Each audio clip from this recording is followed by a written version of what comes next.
Once upon a time, Dalinar only loved battle. He was really big into violence and conquest, so much so that one day he accidentally killed his wife, Evie.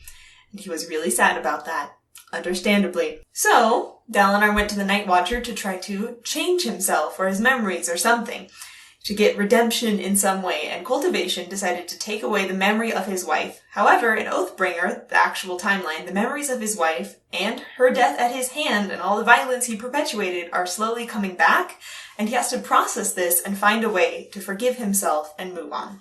In the present, Dalinar wants to unite all the kingdoms of the world against the Voidbringers, but the people don't wanna. The Everstorm is racing around the world, changing the Parshmen into Parshendi, and Kaladin is worried about his hometown and the rampage that the Parshmen will surely go on now that they have sentience, and so he flies home, and he gets to reconnect with his parents and find out he has a little brother, and it's so tender and beautiful, and Kaladin also gets to bond with a group of Parshmen who are on the run and just trying to live and turn out to just be normal people and not rampaging monsters after all. Meanwhile, Moash, after his failed assassination attempt on King Elhokar, has become a slave for the Voidbringers and doing their dirty work and assassinations and stuff. And he likes this because when he's a slave, he doesn't have to think about how terrible his decisions have been.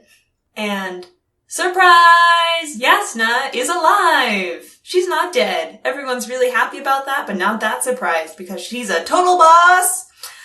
And there's some supernatural activity happening in Urithiru because one of Odium's top henchmen, Spren, the Unmade, is there. And Shallan's like, I gotta investigate this. And then the Ghostbloods are like, if you investigate it, we'll totally owe you. And then Shallan is like, I'm not taking orders from you, but then she does it anyway. So now she's like even tighter with the Ghostbloods.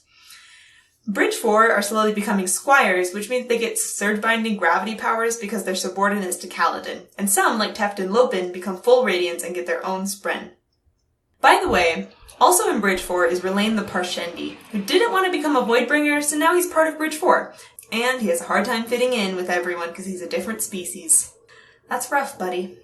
Okay, remember how Szeth was brought back from being mostly dead by the Herald Nail? Well, now he's been recruited into Nail's band of Knights Radiant, the Skybreakers. He's also given Nightblood, a sentient talking sword, who's a crossover character from Warbreaker. The Skybreakers are really into justice and following the letter of the law, and so you have to, swear yourself to something greater than yourself, like a code of law. But Szeth chooses to swear himself to Dalinar, because Dalinar is pretty much the best. So the Voidbringer armies are moving on Kholinar, and the team decides to go there to try to unlock the Oathgate portal on that end so they can bring armies into Kholinar City directly to defend it. And this team includes King Elhokar, Adolin, Kaladin, Shallan, and a bunch of other minor characters.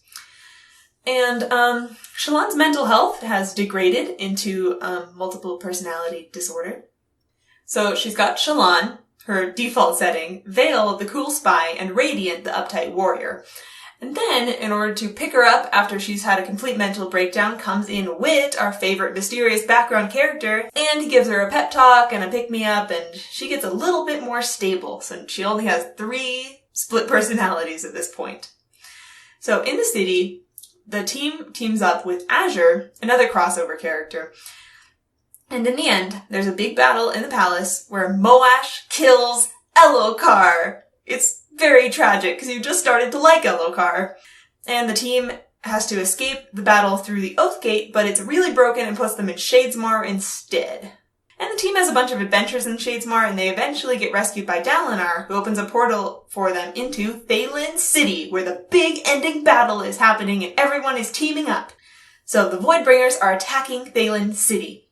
And Dalinar challenges Odium to a battle of champions. And Odium is like, sure thing, I pick you to be my champion. And he overwhelms him with feelings of the thrill of battle. Odium wants Dalinar to blame Odium for his wife's death, because the rage of battle comes from Odium. If Dalinar accepts that he isn't responsible for his own actions when he's under Odium's thrill, he can be Odium's champion.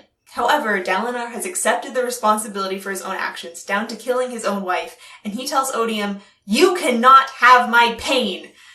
It's the best moment of the book. Amaram, always the worst, Kaladin's nemesis, teams up with the Voidbringers and gets a power-up, and Kaladin beats Amaram, which is satisfying because Amaram was the reason he became a slave and is pretty much Kaladin's arch-nemesis. This is just in time for Kaladin to get a new arch-nemesis, Moash. Meanwhile, Yasna has figured out that Renarin has been seeing visions of the future, and this is a sign of evil, and she decides to kill Renarin. However, then she realizes that she should spare him because Renarin isn't evil, he's just having some weird visions. So there's a bunch of other things that also happens here in the end. Other things that happened. Moash officially becomes an assassin. Venli, the Parshendi, becomes a Knights Radiant. Taravangian decides to team up with Odium. Shallan marries Adolin. I guess that's the end of that love triangle. And Yasna is crowned queen. # smash the patriarchy.